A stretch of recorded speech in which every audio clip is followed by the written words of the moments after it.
நம்மள்ல பல பேர் பார்த்தீங்கன்னா, துணி கடைக்கோ, நகை கடைக்கோ, இல்ல மத்த பொருள் வாங்கவோ போகும்போது, நம்ம ஃபர்ஸ்ட்லயே ஒண்ணு செலக்ஷன் பண்ணி வச்சுருவோம். இருந்தாலுமே எல்லாத்தையுமே பார்த்துட்டு லாஸ்ட்டா நம்ம ஃபர்ஸ்ட்டு என்ன செலக்ஷன் பண்ணி வச்சிருக்கோமோ, அத தான் நம்ம எடுத்துட்டு வருவோம்.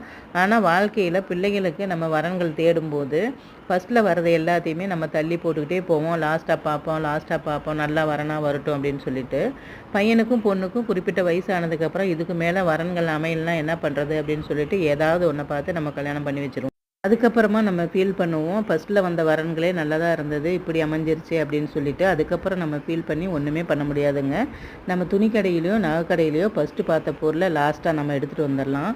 ஆனா வாழ்க்கையில பார்த்தீங்கன்னா, ஃபர்ஸ்ட்டு வர்றது எல்லாத்தையுமே நம்ம தள்ளி போட்டுக்கிட்டே போகும்போது, லாஸ்ட்டா இந்த மாரி தாங்க அமையும்.